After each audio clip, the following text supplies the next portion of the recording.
Hello everyone, I am very glad that you're joining this story. Subscribe, like and comment. Enjoy the story, smile more often.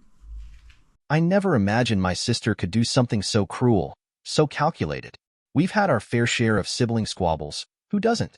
But this was on a whole other level. When I found out she had faked a pregnancy to squeeze money out of our parents, I was stunned. And when I exposed her, she had the audacity to accuse me of ruining her life. It all started a few months ago when my sister dropped a bombshell during dinner. "I'm pregnant," she said, her voice trembling, tears welling up in her eyes. My parents froze, forks hovering midair, as the weight of her announcement sank in. She launched into a story about how the baby's father was out of the picture and how unprepared she was to raise a child alone. To her credit, she played the part convincingly. My mom immediately jumped into full grandma mode, offering her support, while my dad promised to help however he could. Over the next few weeks, they started giving her money, first for doctor's appointments, then for baby supplies. It seemed like they were willing to do whatever it took to make her feel secure. At first, I didn't question it. My sister had always been dramatic, but this felt real. Or at least she made it seem that way. But as the weeks went by, little inconsistencies started to pop up. For one, there were no sonograms. None of the cute pictures expectant mothers usually share. Whenever I asked about her appointments, her answers were vague. "It was just a checkup," she'd say, brushing off my questions. And then there was the baby's father. One day, she said he was supportive but lived in another state. A week later, she claimed he had disappeared entirely. It didn't sit right with me, but I didn't want to accuse her of lying without proof. Still, my gut told me something wasn't adding up. I started paying closer attention, keeping mental notes of every inconsistency, waiting for the moment when the cracks in her story would become too big to ignore. One night, I overheard her on the phone, talking in hushed tones. "Yeah, they totally bought it," she whispered, a smug tone in her voice. "It's not like they'll ever find out." That was the moment everything clicked. I didn't want to believe it, but the pieces started falling into place. The lack of evidence, the shifting stories, the mysterious appointments, it all pointed to one thing. She was lying. I decided I needed proof before confronting her. If I accused her without evidence, she'd deny everything, and my parents would side with her, like they always did. So, I started digging, and what I found left me speechless. As the weeks went by, my sister's pregnancy story began to unravel in subtle but undeniable ways. At first, her announcement had seemed genuine, and I wanted to believe her. After all, who fakes something like that? But the more I listened, the less her story made sense. One day, she said the baby's father was supportive but lived out of state, unable to visit often because of work. A week later, she claimed he had ghosted her entirely, blocking her number and disappearing from her life. When I asked why he'd suddenly cut contact, her explanation was vague and evasive. "He's just not ready for this kind of responsibility," she said, her voice trembling in what felt like an over-the-top performance of grief. Meanwhile, my parents were eating up her every word. They were convinced she was going through the toughest time of her life, and they wanted to do everything they could to help. My mom cried during dinner one night, saying how proud she was of my sister for being so brave. My dad, who usually kept a tight grip on his wallet, started handing her money for baby supplies without a second thought. The generosity didn't stop there. My parents offered to pay for prenatal vitamins, maternity clothes, and even a down payment on a new apartment so she could start fresh in a better environment. My dad started talking about baby-proofing their house, making lists of all the things they'd need when the baby came to visit. My mom couldn't stop daydreaming about becoming a grandmother, buying tiny clothes and sharing Pinterest boards filled with nursery ideas. I sat quietly during these conversations, trying not to let my doubts show.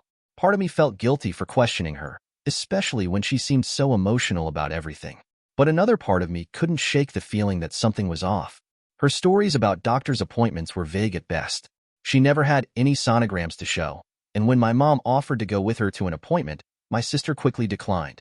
"It's just a routine checkup," she said with a forced smile. "Nothing exciting. You don't have to waste your time." I decided to start paying closer attention.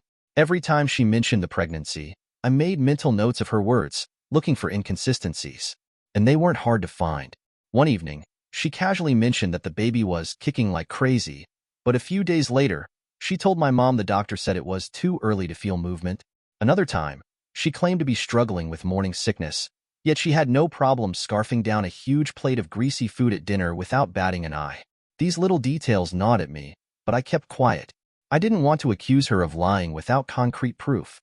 I needed something undeniable, something that would make her admit the truth. Late one night, I caught her whispering on the phone in the living room. Her tone was smug and conspiratorial, the kind of voice she used when she thought she was getting away with something. "It's going perfectly," she said. "They don't suspect a thing. Mom and Dad are so gullible." My heart sank. I wanted to burst into the room and confront her right then and there, but I stopped myself. If I was going to expose her, I needed more than just overheard whispers. I needed evidence. The next day, I started planning my next move. If she wasn't going to come clean, I'd have to uncover the truth myself. I knew confronting my sister without solid proof wouldn't get me anywhere. She was too quick with her excuses and always managed to wriggle out of difficult conversations. If I wanted to expose her, I needed undeniable evidence. So, I decided to dig deeper, starting with her so-called doctor's appointments. Whenever my mom or dad asked about them, her answers were vague. She claimed to be seeing a doctor at a clinic across town, but when pressed for details, she would brush it off. "It's just a little place," she'd say with a shrug. "They're really nice there, but it's not like a big hospital or anything. You wouldn't know it." Her evasiveness only fueled my suspicions, so one day, I called her bluff. "Hey, I've got some free time," I said casually over breakfast. "Why don't I drive you to your next appointment? It'll be good to spend some time together, and I'd love to be there to support you." The look on her face was priceless. Panic flickered in her eyes, though she quickly masked it with a forced smile. "That's sweet of you," she said, her voice trembling slightly. "But you don't need to go out of your way. The baby's father is taking me." I raised an eyebrow. "I thought you said he wasn't in the picture anymore?" She hesitated for a split second before recovering. "We've been talking again," she said hurriedly. "He's trying to be more involved now." "It's complicated." It was clear she was grasping at straws, and her excuse only deepened my resolve to uncover the truth. She wasn't going to come clean on her own, so I decided to take matters into my own hands. I started by checking her social media. My sister was the type to overshare online, so I figured there might be clues hidden in her posts. Sure enough, there were inconsistencies everywhere. A few weeks earlier, she had posted about going on a shopping spree, complete with pictures of expensive shoes and handbags. It didn't add up. How could she afford that when she was supposedly saving for a baby? The breakthrough came one evening when I logged onto the family computer to print something. My sister had forgotten to log out of her account, and curiosity got the better of me. I knew it was an invasion of privacy, but I couldn't stop myself from clicking on her messages. That's when I found it. A private conversation with one of her friends that confirmed everything I had suspected. "I can't believe they're actually buying this," she had written. "Mom and Dad are so gullible. They've already given me enough to pay off my credit card debt, and they don't even suspect a thing. I'll just fake a miscarriage in a month or two, and it'll all blow over." My stomach churned as I read her words. This wasn't just a little white lie. This was a calculated scam. She had fabricated an entire story to manipulate our parents, taking advantage of their kindness and excitement. And the worst part? She had no remorse. I printed out the conversation, my hands shaking with anger. This was the proof I needed, but it didn't make the situation any easier. Exposing her would break my parents' hearts, and I knew it would blow up our family dynamic. Still, I couldn't let her get away with it. What she was doing wasn't just dishonest, it was cruel. My parents deserved better than this, and I wasn't going to stand by and let her keep taking advantage of them. The next step was clear. It was time to confront her and put an end to the charade once and for all. Confronting my sister was one of the hardest things I've ever had to do. Armed with the evidence, I knew I couldn't let her continue deceiving our parents. They deserved the truth, no matter how messy it was going to get. I waited for the perfect moment, when it was just the two of us in the living room, with no one else around to interrupt. My heart was pounding as I mustered the courage to speak. "I know you're not pregnant," I said, my voice steady but firm. Her face went pale, the color draining from her cheeks. "What are you talking about?" she asked, her tone laced with confusion. But her wide eyes and trembling hands betrayed her. "I saw the messages," I continued, holding up the printed conversation I had found. "You admitted to faking the pregnancy to get money from Mom and Dad. How could you do that to them?" For a moment, she looked like she was about to deny it. Her mouth opened, and I could see the gears turning in her head, scrambling for an excuse. But then her expression shifted, her fear morphing into anger. "You went through my stuff," she snapped, her voice rising. "That's such a violation of my privacy. You had no right to do that." I couldn't believe her audacity. "Are you seriously trying to make me the bad guy here?" I shot back. You've been lying to everyone, manipulating our parents, and stealing their money. And now you're mad at me for finding out?" She crossed her arms, glaring at me like a petulant child caught red-handed. "You don't understand," she said defensively. "I didn't have a choice. I'm drowning in debt, and they wouldn't have helped me if I told them the truth." "That's your excuse?" I asked, incredulous. "You lied about bringing a child into this world, knowing how much this meant to them, just to pay off your credit cards? Do you have any idea how cruel that is?" Her expression hardened. "It's not like they can't afford it," she said bitterly. "And it's not like I'm keeping the money forever. I was going to tell them I lost the baby.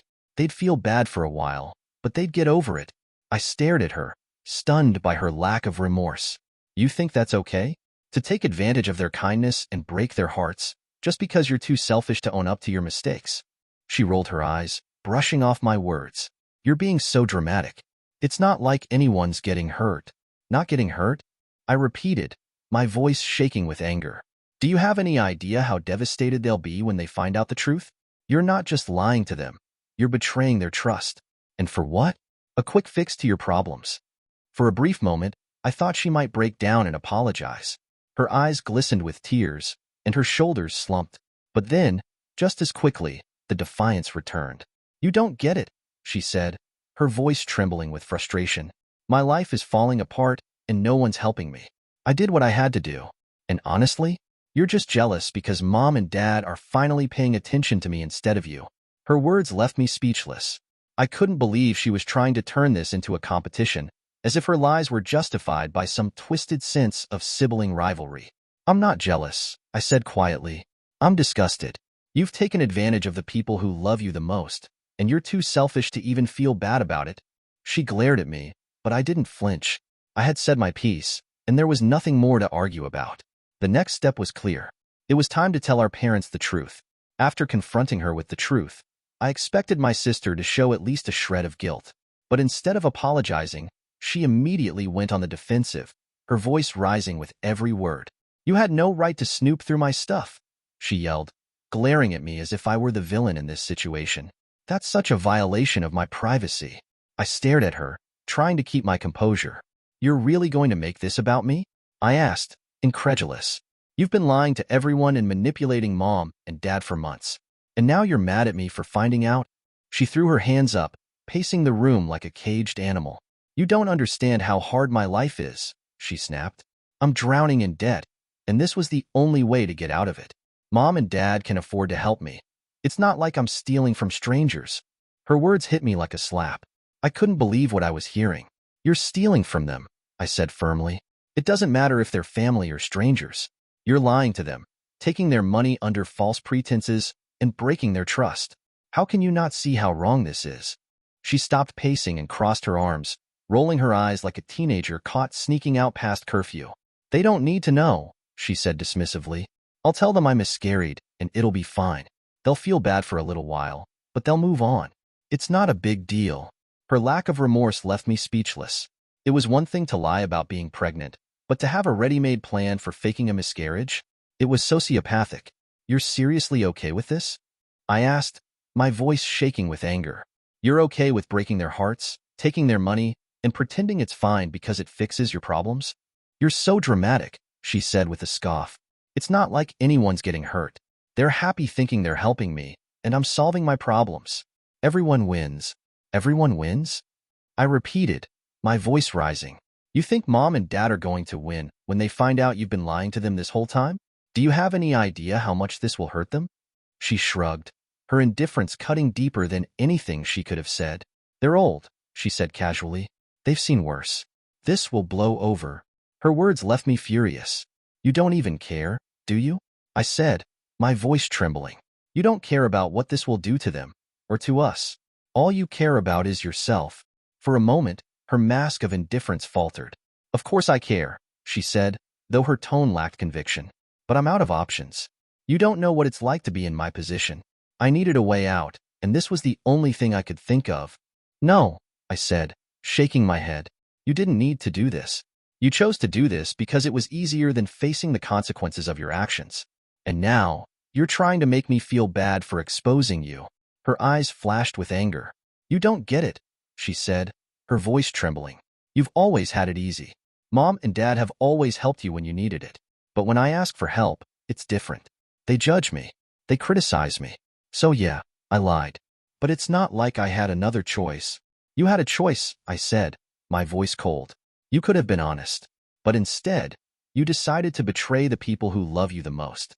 And now, you're trying to make it my fault? I don't think so. Her excuses were endless, and her refusal to take accountability was infuriating. Every word she said only made it clearer that she had no intention of coming clean or making things right. But I wasn't going to let her manipulate me the way she had manipulated our parents. She had crossed a line, and it was time for her to face the consequences. Without another word, I turned and left the room, knowing exactly what I needed to do next. It was time to tell Mom and Dad the truth. After confronting my sister and hearing her excuses, I spent a sleepless night debating my next move. Part of me wanted to protect my parents from the pain I knew the truth would bring, but I couldn't justify staying silent. They deserved to know the truth, no matter how hard it would be for them to hear. The next morning, I asked my parents to sit down for a talk. My mom looked concerned, her brow furrowed as she set down her coffee. My dad leaned back in his chair, his expression wary. "What's this about?" he asked. "It's about my sister," I said, trying to steady my voice. "And the baby." Their faces shifted instantly. My mom's eyes softened with maternal concern, and my dad's jaw tightened, bracing himself for what he thought was bad news about the pregnancy. But this was worse than they could have imagined. I took a deep breath and began. "She's not pregnant," I said simply, watching the shock ripple across their faces. "What?" my mom said, her voice barely above a whisper. "She faked the whole thing," I explained. "She's been lying to you to get money. I found messages she sent to a friend where she admitted it. She's been using the money you've been giving her to pay off her credit card debt." At first, they refused to believe me. "She wouldn't do something like that," my mom said, shaking her head. "She's been so emotional about the baby. Why would she lie about something like this?" "I wouldn't be telling you this if I wasn't sure," I said, pulling out the printed messages and sliding them across the table. "Here, read this." She admitted it herself. My dad picked up the papers, his face darkening as he scanned the messages. My mom leaned over his shoulder, her hand flying to her mouth as tears welled up in her eyes. "This can't be true," she said, her voice trembling. "There must be some mistake." "There's no mistake," I said gently. "I confronted her about it yesterday, and she admitted it. She's been lying to all of us." My dad set the papers down with a heavy sigh, rubbing his temples. "I can't believe this," he muttered. "What was she thinking? What kind of person does something like this?" "She said she was desperate," I replied. "But that doesn't excuse what she did. She manipulated you, took your money, and planned to fake a miscarriage to cover her tracks." My mom broke down, tears streaming down her face. "How could she do this to us?" she sobbed. "We were so excited. We were going to have a grandchild." Watching their heartbreak unfold was one of the hardest moments of my life. I wanted to comfort them, but I knew there were no words that could make this easier. All I could do was tell them the truth and let them process it in their own way. "I'm sorry," I said quietly. "I know this is devastating, but you needed to know. You deserve the truth, even if it hurts." My dad nodded grimly, his jaw tight with anger. "You did the right thing," he said, though his voice was heavy with sadness. "We needed to hear this." My mom, still crying, wiped her eyes and looked at me. "I just don't understand," she said. "What did we do wrong? Why would she lie to us like this?" "I don't know," I admitted, "but she needs to be held accountable. You can't let her keep manipulating you like this." They sat in silence for a long time, the weight of the revelation settling over them like a dark cloud. I wished I could undo their pain, but I knew exposing my sister's lies was the right thing to do. When my parents confronted my sister later that evening, the house became a war zone. My dad started calmly, holding the printed messages I had given him. "We need to talk," he said, his voice strained but steady. "About the pregnancy." My sister immediately went on the defensive. "What about it?" she asked, feigning innocence, though her eyes flicked nervously between my parents and the papers in his hand. "Don't lie to us," my dad said sharply, the calm in his voice cracking. "We know everything. We know you've been lying about being pregnant, and we know you've been taking our money to pay off your debts." Her face went pale, but she tried to bluff her way through it. "I don't know what you're talking about," she said, her voice trembling. "You're listening to them, aren't you?" She shot me a venomous glare from across the room. "They're just trying to turn you against me." "Enough!" my dad shouted, slamming the papers onto the table. We've seen the messages, in your own words. Stop lying to us. For a moment, she froze, realizing her charade was crumbling. Then, as if on cue, the tears started flowing. Okay, fine, she yelled, throwing her hands up in frustration. I'm not pregnant, all right? But it's not like I had a choice. I was desperate, and no one was helping me. My mom broke down, sobbing into her hands. How could you do this to us? She cried. We've done nothing but love you, support you. And this is how you repay us? By lying? By breaking our hearts? My dad's fury was palpable. He paced the room, his fists clenching and unclenching as he struggled to contain his anger. Do you have any idea how much we've given you? He demanded. How much we've sacrificed to help you? And you didn't even think twice about deceiving us. What the hell were you thinking? My sister, true to form, immediately shifted into victim mode. I didn't have a choice, she cried. I was drowning in debt, and I didn't know what else to do. You wouldn't have helped me if I told the truth. You would have just judged me like you always do. Judged you? My dad shot back, his voice shaking with anger. We would have done everything we could to help you, like we always have. But instead, you lied, manipulated us, and took advantage of our trust. How do you expect us to forgive that? My sister sank into the couch, her tears flowing freely now. I'm sorry, she said, though her tone lacked sincerity. I didn't mean to hurt anyone. I didn't know what else to do. My mom, still crying, looked at her with a mixture of heartbreak and disbelief. We believed you, she said softly. We were so excited, so happy to help you. And you turned that into a lie. Do you even understand what you've done? The room was thick with tension, the air heavy with the weight of shattered trust. My sister kept crying, insisting she hadn't meant to cause so much pain. But her words felt hollow. She wasn't sorry for what she had done. She was sorry she had been caught. As I watched the scene unfold, I felt a mix of emotions. Anger at my sister for what she had done, sadness for my parents, and an overwhelming sense of relief that the truth was finally out. This was the fallout I had anticipated, but seeing it play out was harder than I'd imagined. I should have known my sister wouldn't take responsibility for her actions. After all, she'd spent weeks lying to everyone without a shred of remorse. But even I wasn't prepared for the fury she unleashed on me when I walked into the living room during the aftermath of her confession.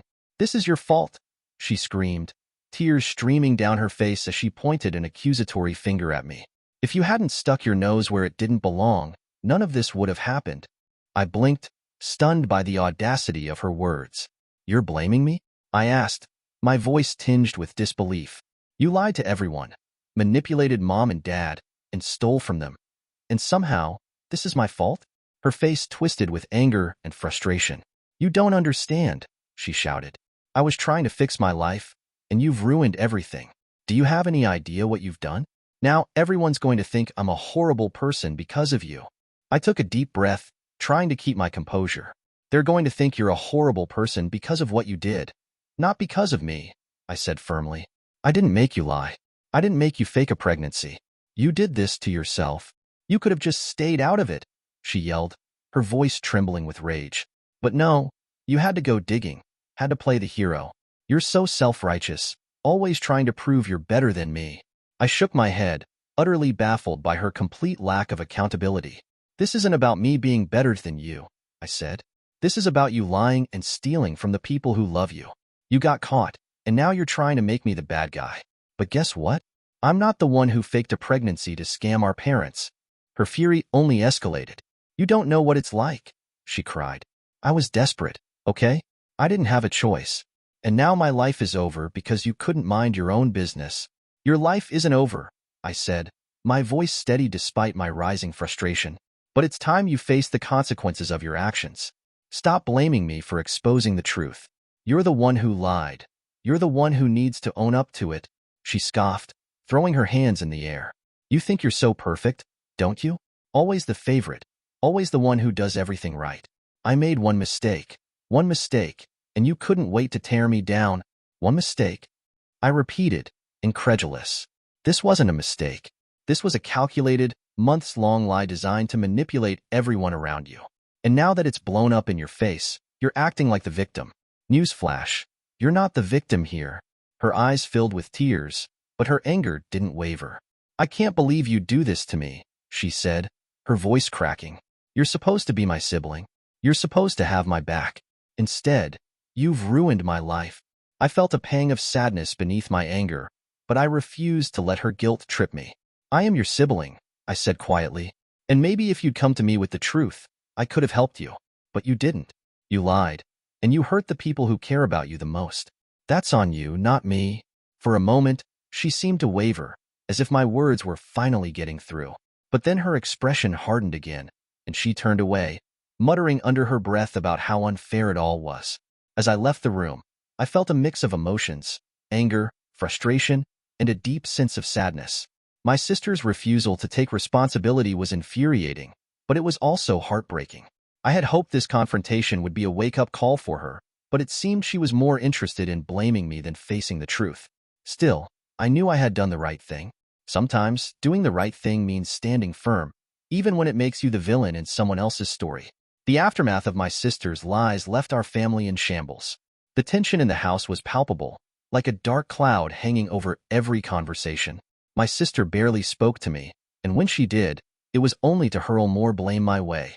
"You've ruined everything," she'd mutter under her breath whenever we crossed paths. But the real heartbreak was watching my parents struggle to come to terms with what had happened. My mom, who had been so excited about becoming a grandmother, now couldn't look at my sister without tears welling up in her eyes. "How could she do this?" she whispered one evening as we cleaned up after dinner. "We believed her. We trusted her." My dad, usually the calm and steady one, seemed lost in his own thoughts most days. When he finally spoke about it, his voice was heavy with disappointment. "I don't know how we come back from this," he said one night, his hands clenched into fists. "She's broken our trust completely." Rebuilding trust wasn't going to be easy, if it was even possible. My sister, true to form, showed little remorse. While she had stopped denying her actions, her apologies felt empty, more like attempts to smooth things over than genuine admissions of guilt.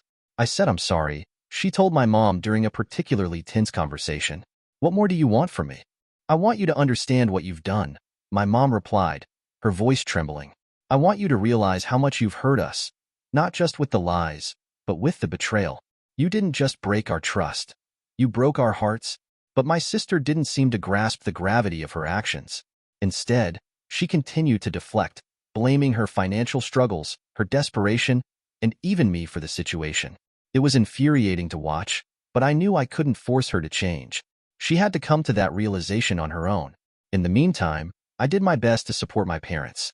My mom threw herself into her hobbies, trying to distract herself from the pain, while my dad spent more time working in the garage, tinkering with projects that didn't seem to have a clear purpose. "It's going to take time," I told my mom one afternoon when she broke down crying in the kitchen. "But you're strong and Dad's strong. You'll get through this." She nodded, wiping her eyes with a tissue. "I just don't know if I can ever trust her again," she admitted. "Every time I look at her, I see the lies, the manipulation. How do you come back from that?" I didn't have an answer for her. I wished I could tell her things would get better, that trust could be rebuilt. But the truth was, I didn't know if that was possible. As for my sister, she seemed to be grappling with her own feelings, though she rarely showed it. One evening, she approached me in the hallway, her usual bravado noticeably absent. "I know you hate me," she said quietly, her eyes fixed on the floor. "And I don't blame you. But I don't know how to fix this." "I don't hate you," I replied, surprising even myself. "But trust isn't something you can fix overnight. It takes time, and it takes effort. You have to be willing to do the work." She nodded slowly, though I couldn't tell if she truly understood what I meant. It was a small step, but it was the first sign that she might be ready to take responsibility for her actions. The road to healing was going to be long and uncertain. My parents were hurt, my sister was defensive, and I was stuck in the middle, trying to hold everything together. But despite the pain and the tension, I held onto a sliver of hope that one day, we might find a way to move forward. It wouldn't be easy. Rebuilding trust never is. But if there's one thing I've learned, it's that even the deepest wounds can begin to heal with time, effort, and a willingness to change. In the weeks and months that followed, the dust began to settle, though the damage from my sister's actions lingered like a scar across our family. The tension that once dominated our home gradually eased, but the underlying hurt never fully disappeared. For my parents, the journey to forgiveness was slow and complicated. My mom, who had been the most emotionally affected by my sister's lies, eventually found a way to let go of the anger and betrayal. "I'll always love her," she told me one afternoon as we sat on the porch. But I don't think I'll ever look at her the same way again. Some things you just can't forget. My dad, ever the pragmatist, took a different approach. He didn't talk about what had happened, instead focusing on maintaining a sense of normalcy within the family. But every so often, I'd catch him staring at my sister with a look of quiet disappointment, as if he was still grappling with the loss of the trust they once shared. As for my sister, she tried to make amends in her own way. She got a part-time job to pay back some of the money she had taken from my parents, though the effort felt more like an obligation than genuine remorse. "I'm trying," she said to me once, her voice defensive. "What more do you want from me?" What I wanted, but didn't say, was for her to truly understand the weight of what she had done. Her actions had fractured our family, and while my parents were willing to forgive her, I couldn't forget the way she had blamed me for exposing her lies. Our relationship remained strained. We spoke occasionally, but the closeness we once shared as siblings was gone. Every interaction felt tinged with unspoken resentment, and while I wished things could have been different, I knew I couldn't force a connection that no longer felt genuine. Looking back, the situation taught me an important lesson about boundaries and accountability. Family is supposed to be a source of unconditional love and support, but that doesn't mean turning a blind eye to wrongdoing. My sister made her choices, and while I wished she had chosen a different path, I couldn't change what happened. What I could do was stand up for what was right, even if it came at a personal cost. The biggest lesson I took away from all of this? Doing the right thing often means making hard, uncomfortable choices. It means risking relationships and enduring backlash because some truths are too important to ignore. In the end, I don't regret exposing my sister's lies. It wasn't an easy decision, and it came with consequences I'll carry for the rest of my life. But I can live with those consequences, knowing I did what was necessary to protect my parents and hold my sister accountable. Moving forward, I've chosen to focus on the relationships in my life that bring me peace and positivity. My sister and I may never fully repair what was broken, but I've made my peace with that. I love her, but love doesn't mean enabling harmful behavior or ignoring the impact of her actions. Sometimes, the hardest lessons are the most important ones. And while this chapter of my life wasn't one I would have chosen, it shaped me into someone stronger, someone who isn't afraid to stand up for the truth, no matter the cost.